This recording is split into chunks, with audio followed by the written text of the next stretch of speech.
Assalamualaikum warahmatullahi wabarakatuh. Shabahul khairi ya talamidu fil faslil khamis.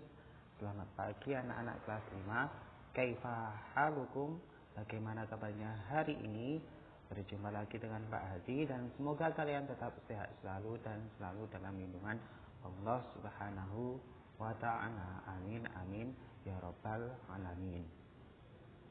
Baik, sebelum kita memulai pembelajaran pada hari ini, terlebih dahulu marilah kita awali dengan membaca basmalah bersama-sama. Bismillahirrahmanirrahim. Untuk materi pada hari ini kita akan membahas tentang Al-Qira'atu halaman 93 sampai 94. Silakan kalian buka halaman 93 sampai 94 itu ya. Baik, kita mulai. Nanti sambil Pak Hadi menerjemahkan, kalian harus juga ikut menerjemahkan. Kalau masih kurang ya diulangi video Pak Hadi ini. Bismillahirrahmanirrahim. Kita mulai. Fi ma'malil hasubi, di dalam laboratorium komputer. Di dalam lab komputer atau laboratorium komputer. Itu judulnya Fi ma'malil hasubi, di dalam laboratorium komputer. Kebacaan. Ma'malul hasubi huwal al-mirfaqu minal madrasati. Laboratorium komputer adalah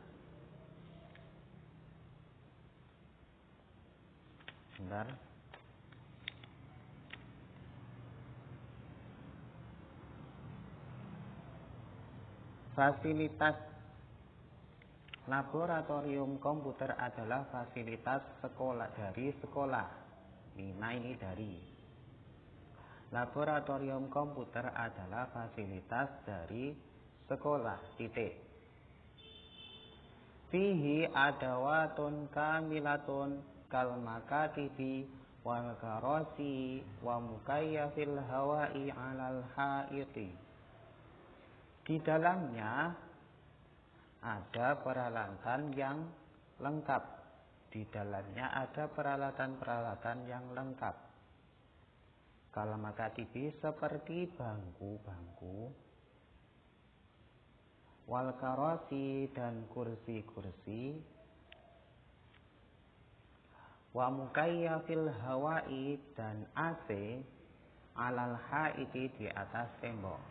Wa mukayyafil hawai alal haiti dan AC di atas tembok. Titik. Hadza ma'malul hasubi al-wasi'i wan nadhifi. Ini lab komputer yang luas dan bersih. Ini lab komputer yang luas dan bersih. Titik. Lanjut. Wa yatakawwanu al-hasubu ala syasatin wa fa'ratin wa lawhatil mafatihi wa wahdatin nizami. Wa yatakawwanu al-hasubu ala syasatin wa fa'ratin wa lawhatin al-mafatihi wa wahdatin nizami. Komputer terdiri dari syasatin, monitor atau layar. Komputer terdiri dari monitor atau layar, wa fa'ratin mouse, fa'ratin ni mouse, wa lawhatil mafatihi dan keyboard, wa wahdatin nizami, wa wahdatin nizami dan CPU. Titik. Komputer terdiri dari monitor atau layar, fa'ratin dan mouse, walau hadil mafatihi keyboard, wahdatin nizami dan CPU. Titik. Wa adawatil ukhra hiya tabi'atun wa samma'atun. Dan peralatan yang lainnya yaitu printer, dan earphone. tahu earphone ini yang dipakai seperti tadi ini, dan earphone ini, printer dan earphone. Tulisannya EARPHON, earphone, PHONE. Titik. Kita lanjut ke paragraf yang kedua, itu yang halaman baliknya. Halaman 94 itu. Wa ahyanan al-hasubu yahtaju ila syabakatid dawliyati internet li amaliyatit ta'lili wa ta'allumi wal amali wa musyahadatil aflami wa istima'il musiqi bisima'ati. Wa ahyanan, dan terkadang al-hasubu yahtaju ila syabakatid dawliyati, komputer membutuhkan jaringan internasional atau internet. Ini dalam kurung internet, ini internet. Dan terkadang komputer membutuhkan jaringan internasional atau internet li amaliyatit ta'limi wa ta'alumi, untuk proses belajar mengajar, wal amali, dan bekerja, wa musyahadatil aflami, dan nonton film, wa istima'il musiqi, dan mendengarkan musik, bisama'ati, dengan headphone, dan mendengarkan musik dengan headphone. Saya ulangi. Dan terkadang komputer membutuhkan jaringan internet, jaringan internasional atau internet, untuk proses belajar mengajar, bekerja, menonton film, dan mendengarkan musik dengan headphone. Titik. Lanjutnya, walakin al-hasubu fi ma'mali hasubil madrasati li amaliyatit ta'limi wa ta'allumi faqat.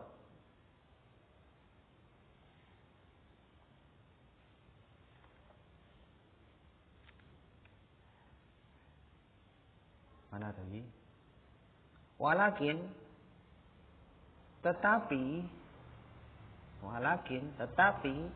komputer di laboratorium komputer sekolah, di lab komputer sekolah untuk proses belajar mengajar saja. Tetapi komputer di laboratorium komputer sekolah untuk proses belajar mengajar saja, wala yajuzu 'ala talamidhi musyahadatul aflami wa istima'ul musiqi, dan tidak boleh bagi murid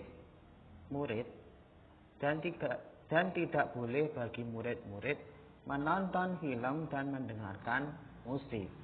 Dan tidak boleh bagi murid-murid menonton film dan mendengarkan musik. Jadi kalau komputer di dalam lab komputer sekolah itu tidak boleh digunakan untuk menonton film, hanya boleh digunakan untuk proses belajar mengajar saja, seperti yang ada di sekolah kita itu. Baik, itu tadi terjemahan dari halaman 93 dan 94. Untuk yang masih belum lengkap, nanti silahkan dilanjutkan dengan mengulangi video Pak Hadi. Baik, selanjutnya kita akan membahas kaidah-kaidah, yaitu tentang mubtada dan khobar, yang khobar muqaddam wal mubtada muakhar. Apa itu khobar muqaddam dan mubtada muakhar? Mari kita simak.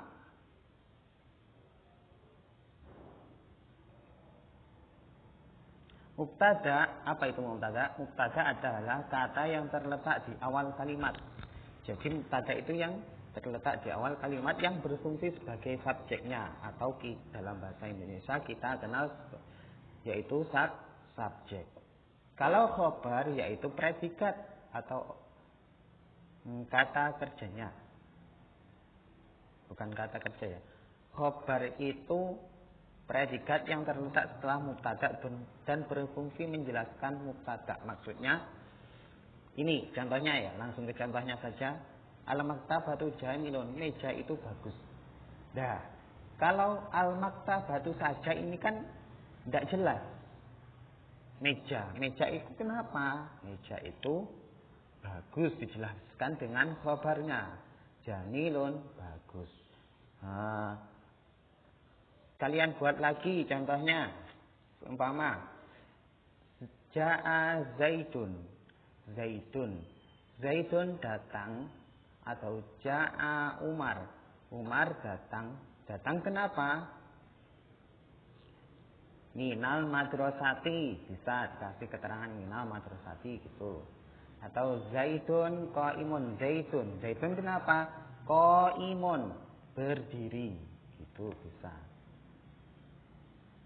Jadi untuk mubtada ini merupakan subjeknya. Kalau kalian membuat kalimat itu pasti ada subjeknya, dan khobar itu predikatnya. Dalam bahasa Arab harus ada mubtada dan khobarnya.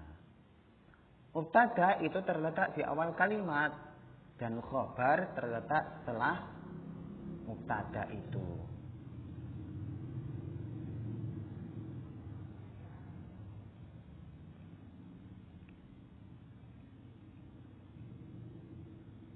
Pola mubtada dan khobar bisa berubah.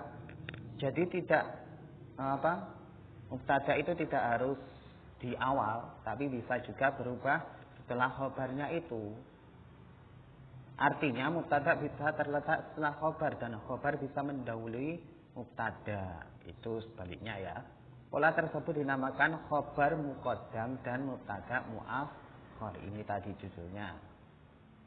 Untuk membentuk susunan khobar muqaddam dan mubtada muakhar dibutuhkan keterangan tempat. Ini dzaraf makan dan kata sifat atau naat. Berikut ini pola susunan mubtada khobar, mubtada muakhar dan khobar muqaddam. Ini kalian perhatikan contohnya.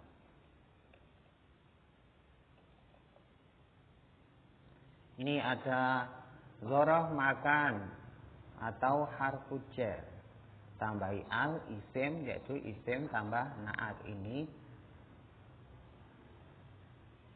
ada keterangan kata sifatnya di subjeknya. Khobar muqaddam ada keterangan tempatnya. Ini contohnya.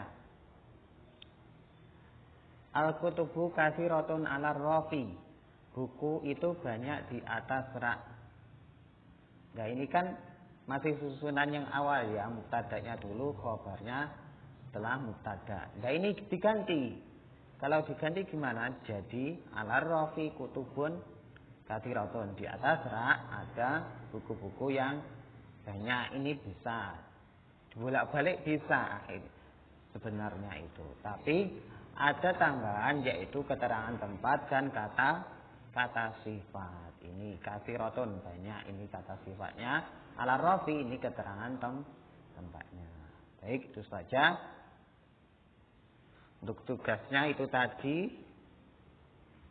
Dan tugas selanjutnya yaitu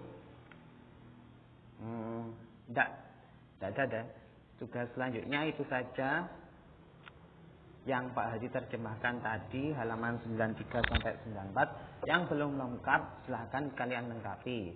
Untuk kalau sudah selesai kalian kirim ke WA Pak Haji. Baik, terima kasih untuk pembelajaran pada hari ini. Semoga bermanfaat. Akhirul kalam. Wassalamualaikum warahmatullahi wabarakatuh.